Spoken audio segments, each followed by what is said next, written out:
I'd like to tell you about the strangest secret in the world.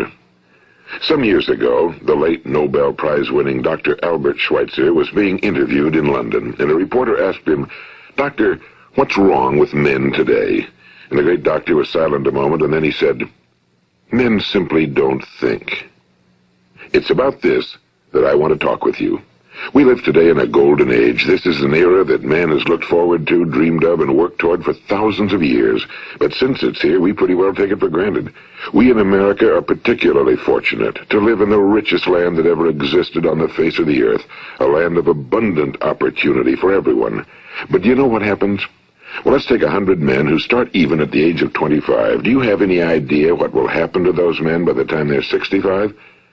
These 100 men who all start even at the age of 25 believe they're going to be successful. If you asked any one of these men if he wanted to be a success, he'd tell you he did. And you'd notice that he was eager toward life, that there was a certain sparkle to his eye, an erectness to his carriage, and life seemed like a pretty interesting adventure to him. But by the time they're 65, 1 will be rich. 4 will be financially independent. 5 will still be working. 54 will be broke. Now think a moment. Out of the 100, only 5 make the grade. Now why do so many fail? What has happened to the sparkle that was there when they were 25? What's become of the dreams, the hopes, the plans? And why is there such a large disparity between what these men intended to do and what they actually accomplished? When we say about 5% achieve success, we have to define success.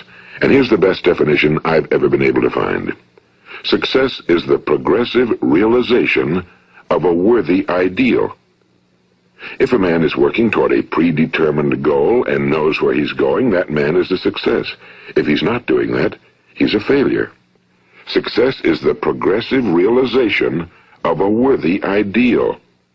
Rollo May, the distinguished psychiatrist, wrote a wonderful book called Man's Search for Himself. And in this book he says, the opposite of courage in our society is not cowardice.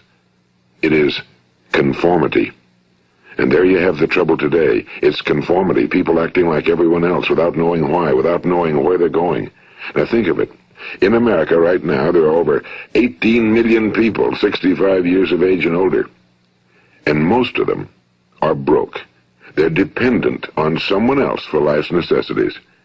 Now, we learn to read by the time we're 7. We learn to make a living by the time we're 25. Usually by that time, we're not only making a living, we're supporting a family. And yet, by the time we're 65, we haven't learned how to become financially independent in the richest land that has ever been known. Why? We conform. And the trouble is that we're acting like the wrong percentage group, the 95 who don't succeed. Now, why do these people conform? Well, they really don't know. These people believe that their lives are shaped by circumstances, by things that happen to them, by exterior forces. They're outer-directed people. A survey was made one time that covered a lot of men, working men, and these men were asked, "Why do you work? Why do you get up in the morning?" 19 out of 20 had no idea. If you ask them, they'll say, well, everyone goes to work in the morning, and that's the reason they do it, because everyone else is doing it. Now let's get back to our definition of success. Who succeeds? The only person who succeeds is the person who is progressively realizing a worthy ideal. He's the person who says, I'm going to become this, and then begins to work toward that goal. I'll tell you who the successful people are. A success is the school teacher who's teaching school because that's what he or she wants to do. The success is the woman who's a wife and mother because she wanted to become a wife and mother and is doing a good job of it. The success is the man who runs the corner gas station because that was his dream. That's what he wanted to do. The success is the successful salesman who wants to become a top-notch salesman and grow and build with his organization. A success is anyone who is doing deliberately a predetermined job because that's what he decided to do deliberately. But only 1 out of 20 does that. That's why today there isn't really any competition unless we make it for ourselves. Instead of competing, all we have to do is create. You know, for 20 years I looked for the key which would determine what would happen to a human being. Was there a key I wanted to know which would make the future a promise that we could foretell to a large extent? Was there a key that would guarantee a person's becoming successful if he only knew about it and knew how to use it? Well, there is such a key, and I've found it. Have you ever wondered why so many men work so hard and honestly without ever achieving anything in particular, and others don't seem to work hard and yet seem to get everything? They seem to have the magic touch. You've heard them say that about someone. Everything he touches turns to gold. And have you ever noticed that a man who becomes successful tends to continue to become successful? And on the other hand, have you noticed how a man who's a failure tends to continue to fail? Well, it's because of goals. Some of us have goals, some don't. People with goals succeed because they know where they're going. It's that simple. Think of a ship leaving a harbor, and think of it with the complete voyage mapped out and planned. The captain and crew know exactly where it's going and how long it'll take. It has a definite goal. Now, 9,999 times out of 10,000, it will get to where it started out to get. Now let's take another ship, just like the first, only let's not put a crew on it or a captain at the helm. Let's give it no aiming point, no goal, no destination. We just start the engines and let it go. I think you'll agree with me that if it gets out of the harbor at all, it will either sink or wind up on some deserted beach, a derelict.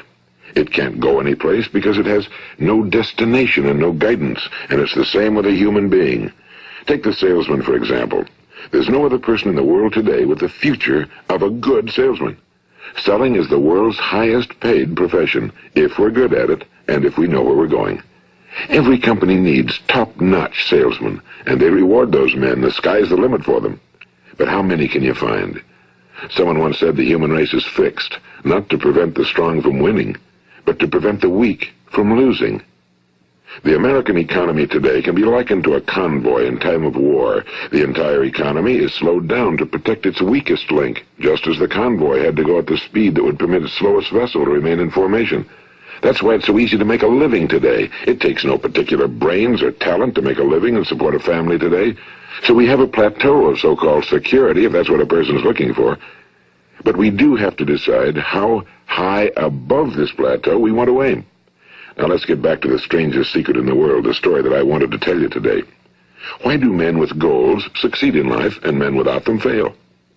Well, let me tell you something which, if you really understand it, will alter your life immediately. If you understand completely what I'm going to tell you from this moment on, your life will never be the same again. You'll suddenly find that good luck just seems to be attracted to you. The things you want just seem to fall in line, and from now on you won't have the problems, the worries, the gnawing lump of anxiety that perhaps you've experienced before. Doubt, fear, well, they'll be things of the past. Here's the key to success and the key to failure. We become what we think about. Now let me say that again. We become what we think about. Throughout all history, the great wise men and teachers, philosophers and prophets have disagreed with one another on many different things. It's only on this one point that they are in complete and unanimous agreement. Listen to what Marcus Aurelius, the great Roman emperor, said. A man's life is what his thoughts make of it. Disraeli said this. Everything comes if a man will only wait. I've brought myself by long meditation to the conviction that a human being with a settled purpose must accomplish it, and that nothing can resist a will that will stake even existence for its fulfillment. Ralph Waldo Emerson said this, a man is what he thinks about all day long. William James said, the greatest discovery of my generation is that human beings can alter their lives by altering their attitudes of mind. And he also said, we need only in cold blood act as if the thing in question were real, and it will become infallibly real by growing into such a connection with our life that it will become real. It will become so knit with habit and emotion that our interest in it will be those which characterize belief. And he also said, if you only care enough for a result, you will almost certainly attain it. If you wish to be rich, you will be rich. If you wish to be learned, you will be learned. If you wish to be good, you will be good. Only you must then really wish these things and wish them exclusively, and not wish at the same time 100 other incompatible things just as strongly. In the Bible, you read in Mark 9:23, if thou canst believe, all things are possible to him that believeth. My old friend Dr. Norman Vincent Peale put it this way, this is one of the greatest laws in the universe. Fervently do I wish I had discovered it as a very young man. It dawned upon me much later in life, and I found it to be one of the greatest, if not my greatest discovery outside of my relationship to God. The great law, briefly and simply stated, is that if you think in negative terms, you will get negative results. If you think in positive terms, you will achieve positive results. That is the simple fact, he went on to say, which is at the basis of an astonishing law of prosperity and success. In 3 words, believe and succeed. William Shakespeare put it this way: our doubts are traitors and make us lose the good we oft might win by fearing to attempt. George Bernard Shaw said, people are always blaming their circumstances for what they are. I don't believe in circumstances. The people who get on in this world are the people who get up and look for the circumstances they want, and if they can't find them, make them. Well, it's pretty apparent, isn't it? And every person who discovered this for a while believed that he was the first one to work it out. We become what we think about. Now, it stands to reason that a person who's thinking about a concrete and worthwhile goal is going to reach it, because that's what he's thinking about, and we become what we think about. Conversely, the man who has no goal, who doesn't know where he's going, and whose thoughts must therefore be thoughts of confusion and anxiety and fear and worry, becomes what he thinks about. His life becomes one of frustration and fear and anxiety and worry. And if he thinks about nothing, he becomes nothing. Now, how does it work? Why do we become what we think about? Well, I'll tell you how it works as far as we know. Now, to do this, I want to tell you about a situation that parallels the human mind. Suppose a farmer has some land, and it's good fertile land. Now, the land gives the farmer a choice. He may plant in that land whatever he chooses. The land doesn't care. It's up to the farmer to make the decision.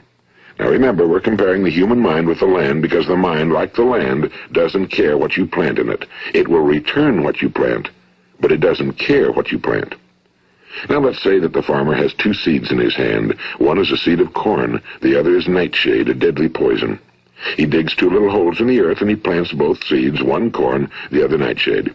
He covers up the holes, waters, and takes care of the land, and what will happen? Invariably, the land will return what's planted. As it's written in the Bible, as ye sow, so shall ye reap. Now remember, the land doesn't care. It'll return poison in just as wonderful abundance as it will corn. So up come the 2 plants, one corn, one poison. Now, the human mind is far more fertile, far more incredible and mysterious than the land, but it works the same way. It doesn't care what we plant. Success, failure. A concrete, worthwhile goal, or confusion. Misunderstanding, fear, anxiety, and so on. But what we plant, it must return to us. You see, the human mind is the last great unexplored continent on Earth. It contains riches beyond our wildest dreams. It will return anything we want to plant.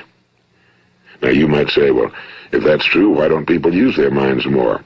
Well, I think they've figured out an answer to that one, too. Our mind comes as standard equipment at birth. It's free, and things that are given to us for nothing we place little value on. Things that we pay money for, we value.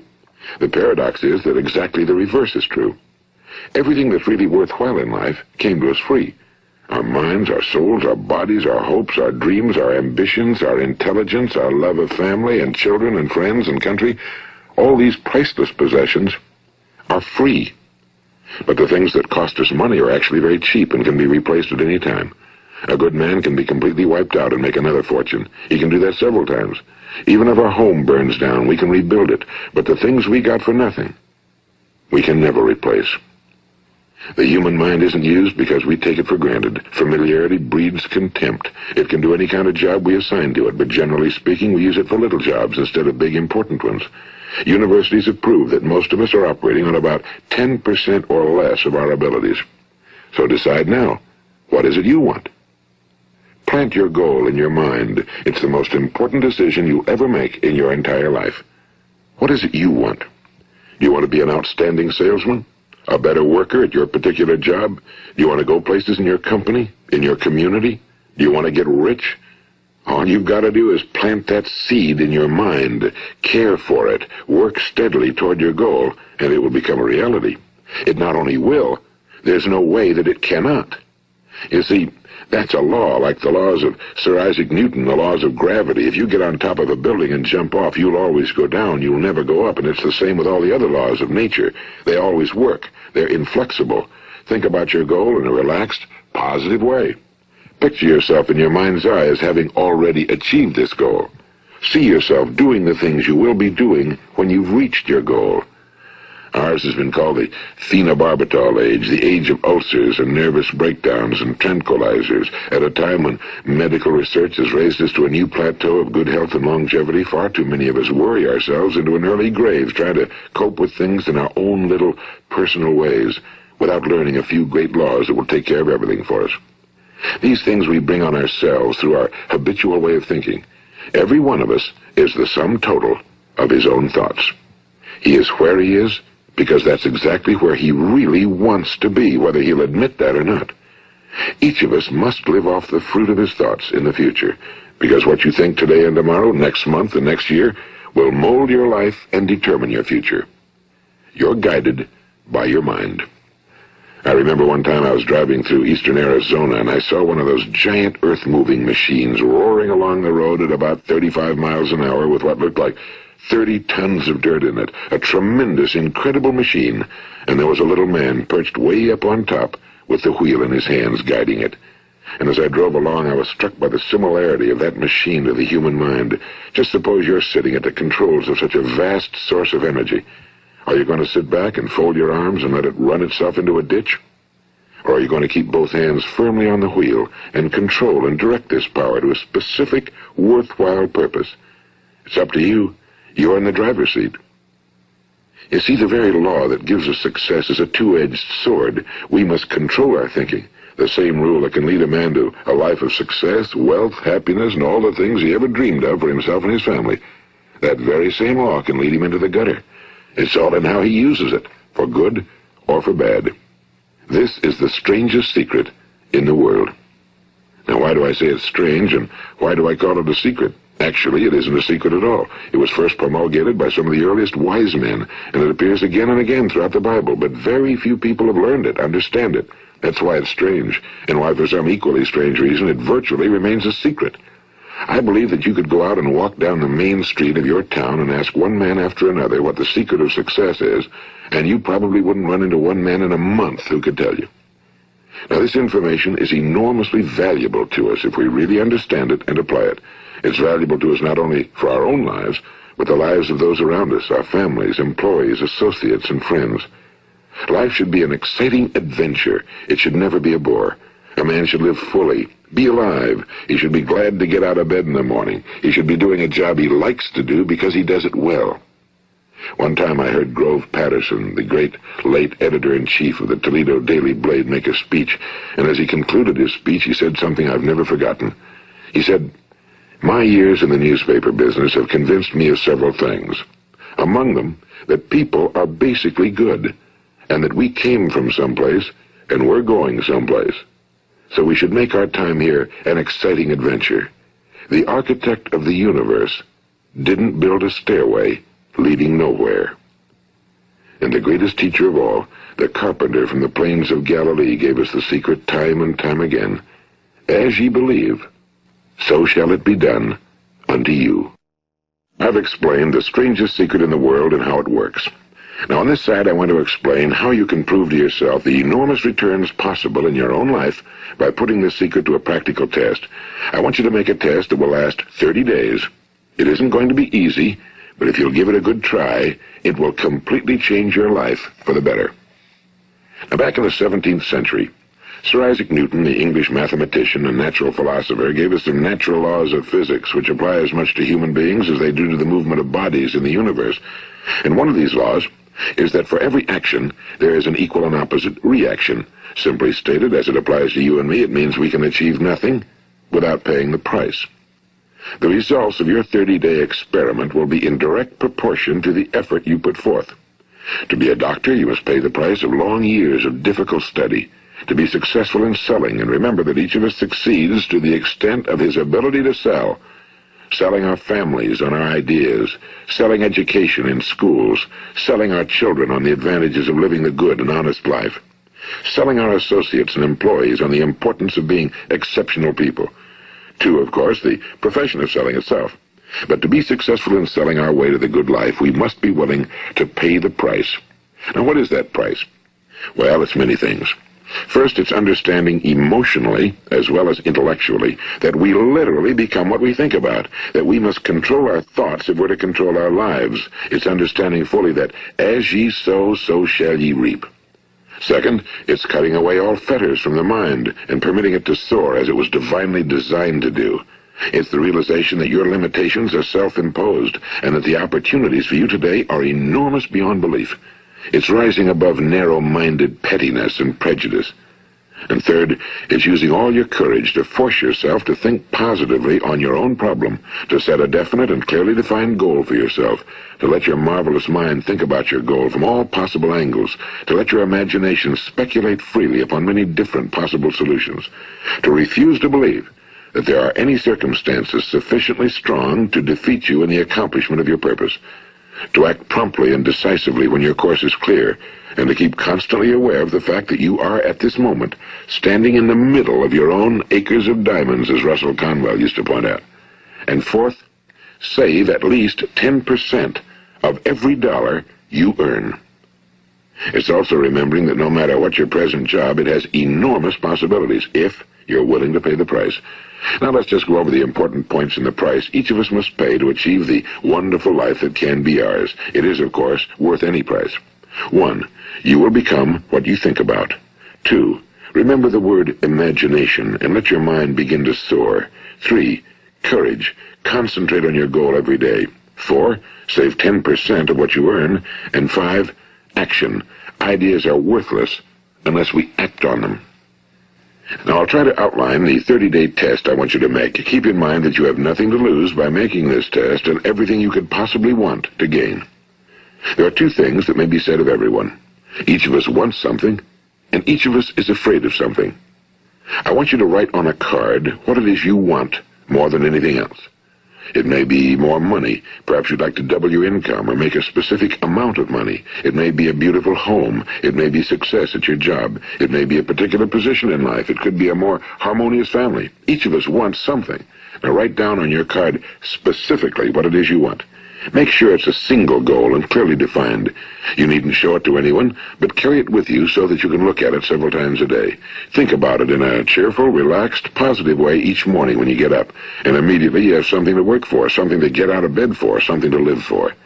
Look at it every chance you get during the day and just before going to bed at night. And as you look at it, remember that you must become what you think about, and since you're thinking about your goal, you realize that soon it will be yours. In fact, it's yours really the moment you write it down and begin to think about it. Look at the abundance all around you as you go about your daily business. You have as much right to this abundance as any other living creature. It's yours for the asking. Now we come to the difficult part. Difficult because it means the formation of what is probably a brand new habit, and new habits are not easily formed. Once formed, however, it will follow you for the rest of your life. Stop thinking about what it is you fear. Each time a fearful or negative thought comes into your consciousness, replace it with a mental picture of your positive and worthwhile goal. And there will come times when you'll feel like giving up. It's easier for a human being to think negatively than positively. That's why only 5% are successful. You must begin now to place yourself in that group.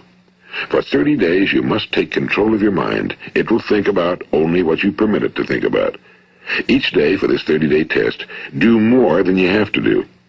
In addition to maintaining a cheerful, positive outlook, give of yourself more than you've ever done before. Do this knowing that your returns in life must be in direct proportion to what you give. The moment you decide on a goal to work toward, you're immediately a successful person. You are then in that rare and successful category of people who know where they're going. Out of every 100 people, you belong to the top 5. Don't concern yourself too much with how you're going to achieve your goal. Leave that completely to a power greater than yourself. All you have to do is know where you're going. The answers will come to you of their own accord and at the right time. Remember these words from the Sermon on the Mount, and remember them well. Keep them constantly before you this month of your test. Ask, and it shall be given you. Seek, and ye shall find. Knock, and it shall be opened unto you. For every one that asketh receiveth, and he that seeketh findeth, and to him that knocketh it shall be opened. It's as marvelous and as simple as that. In fact, it's so simple that in our seemingly complicated world, it's difficult for an adult to understand that all he needs is a purpose and faith. For 30 days, do your very best. If you're a salesman, go at it as you've never done before, not in a hectic fashion, but with the calm, cheerful assurance that time well spent will give you the abundance in return you deserve and want.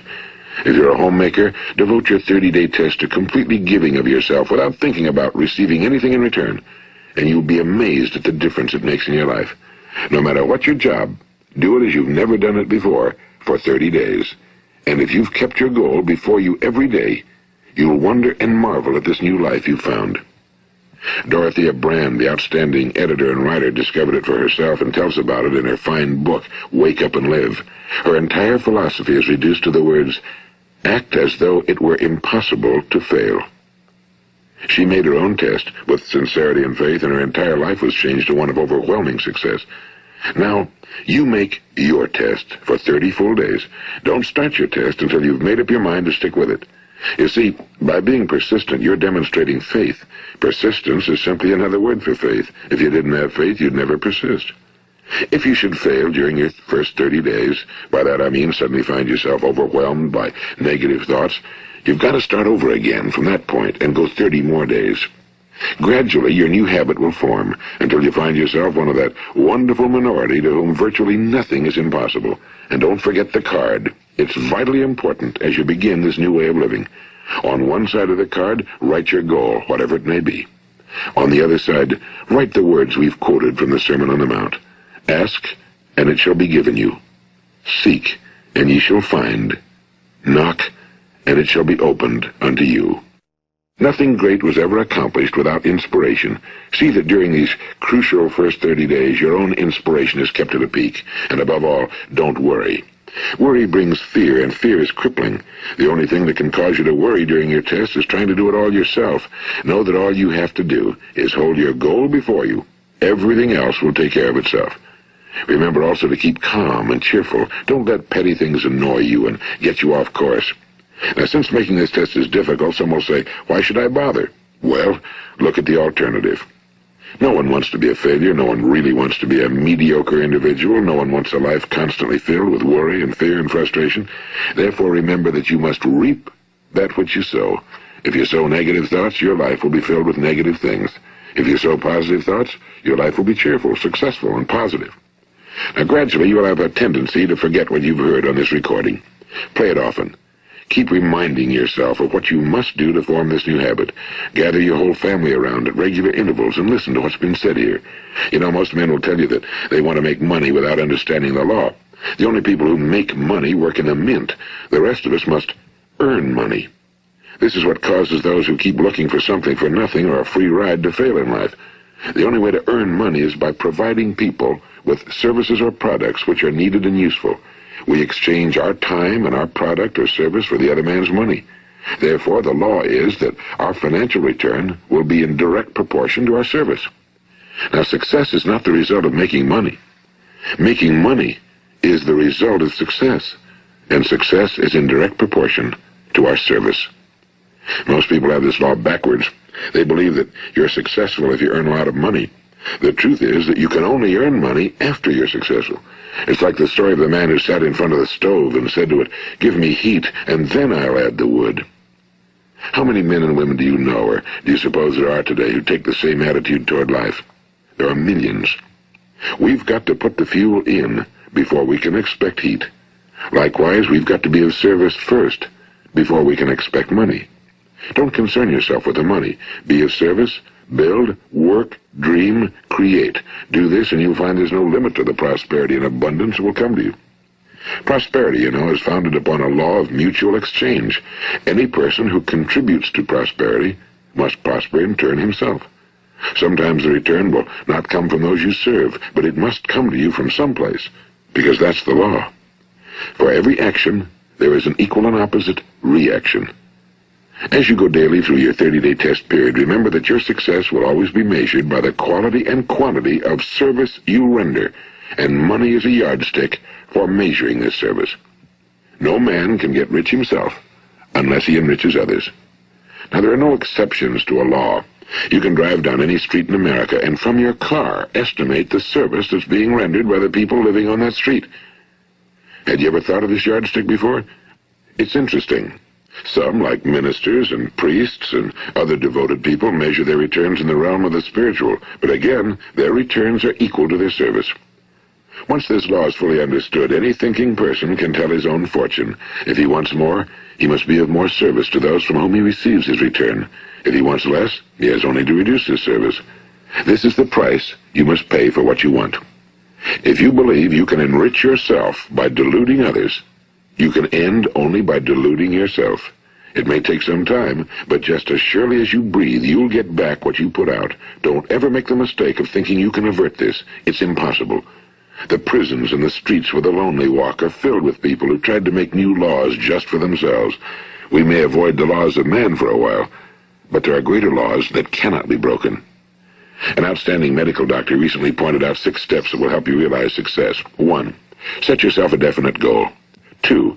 Quit running yourself down. 3. Stop thinking of all the reasons why you cannot be successful and instead think of all the reasons why you can. 4. Trace your attitudes back through your childhood and try to discover where you first got the idea you couldn't be successful, if that's the way you've been thinking. 5. Change the image you have of yourself by writing out a description of the person you would like to be. And 6. Act the part of the successful person you have decided to become. The doctor who wrote those words is a noted West Coast psychiatrist, Dr. David Harold Fink. Do what the experts since the dawn of recorded history have told you must do. Pay the price by becoming the person you want to become. It's not nearly as difficult as living unsuccessfully. Make your 30-day test, then repeat it again, and each time it will become more a part of you until you'll wonder how you could ever have lived any other way. Live this new way and the floodgates of abundance will open and pour over you more riches than you may have dreamed existed. Money? Yes, lots of it. But what's more important, you'll have peace. You'll be in that wonderful minority who lead calm, cheerful, successful lives. Start today. You have nothing to lose, but you have a whole life to win. This is Earl Nightingale, and thank you.